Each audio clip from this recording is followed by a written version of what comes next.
chers abonnés, bonjour mes chers élèves les bac 2. J'espère que vous êtes en bonne et parfaite santé. Si vous vous rappelez très bien, dans la dernière capsule, on a traité le terme flux de l'énergie, tadaffuq at-taqa. Aujourd'hui, je vous ai ramené un petit schéma simple qui va vous éclaircir cette notion-là pour que vous la maîtrisez très bien.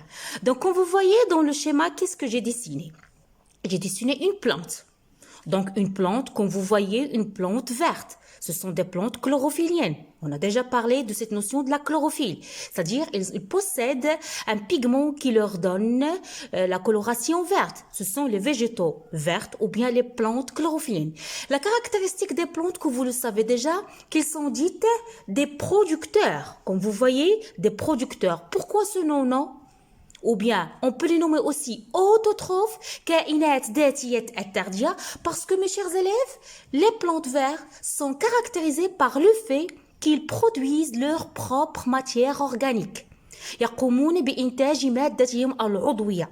Donc, لذا نسميهم داتي التغذية.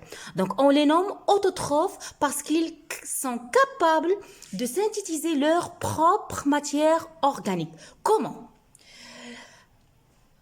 Il leur faut d'absorber H2O, les sels minéraux, qui constituent la sève brute, et c'est la matière minérale, et de fixer le CO2 à travers les stomates qui se trouvent sur la face inférieure de leurs feuilles, et d'absorber l'énergie lumineuse grâce à la chlorophylle. C'est la chlorophylle qui absorbe, qui a la capacité d'absorber l'énergie lumineuse. Une fois ces 4 conditions sont réunies, la présence d'eau, la présence de sels minéraux, la présence de CO2, la présence de la lumière, c'est la condition de la photosynthèse. النبتة هنا تقوم بإنتاج مادتها العضوية، تقوم بعملية التركيب الضوئي.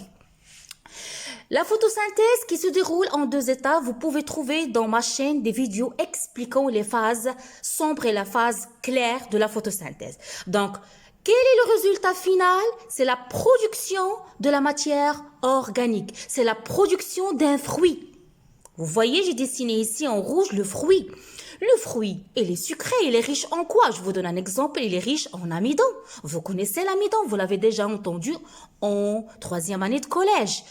النشا ما هو النشا؟ هو عبارة عن جزيئة كبيرة معقدة تتكون من مادة تتكون من جزيئات الجليكوز. Donc regardez, j'ai dessiné ici la molécule de l'amidon qui est un polymère de glucose. Et comme vous savez, le glucose c'est quoi? C'est la molécule universelle qui est source de l'énergie. Donc ça, c'est la plante verte, c'est le producteur. Donc ce fruit qui a été synthétisé, qui contient de la matière organique, on assiste ainsi à quoi? À une conversion, à une transformation de l'énergie lumineuse en énergie chimique, qui est stockée où? Qui est emmagasinée où dans cette énergie? Cette énergie chimique dans la molécule de glucose. Donc là, c'est clair. Maintenant, l'être humain, l'être vivant, appelé le consommateur, qui est incapable de synthétiser sa propre matière organique. Il est dit hétérotrophe. D'où il va procurer cette matière organique?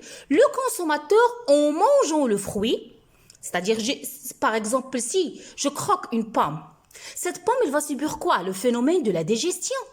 Tous les aliments qui se trouvent dans le pot, à savoir les glucides, à savoir les protéines, ils vont être dégradés par des enzymes. Ils vont être digérés, transformés en nutriments. À la fin, qu'est-ce qu'on aura? On aura le glucose. Donc, le glucose, une fois arrivé, regardez, voilà. Donc là, j'ai dit les substances organiques qui se trouvent dans notre organisme, les glucides, les lipides, les protéines. Donc, une fois ma molécule de glucose, appartenant à la classe des glucides, ils arrivent à notre cellule. Donc, il va se passer un phénomène très important qu'on va détailler. C'est l'objectif de ce chapitre. C'est la respiration dans un organisme qui s'appelle les mitochondries. Donc, qu'est-ce qu'il va y avoir? L'oxydation de ce glucose, la dégradation de ce glucose pour qu'il y aura quoi? Libération de l'énergie, libération de CO2, cette énergie que va utiliser la cellule pour effectuer ses tâches, pour effectuer ses fonctions. Donc, j'espère que ce petit résumé, il est bien clair et vous avez bien compris la notion de flux d'énergie.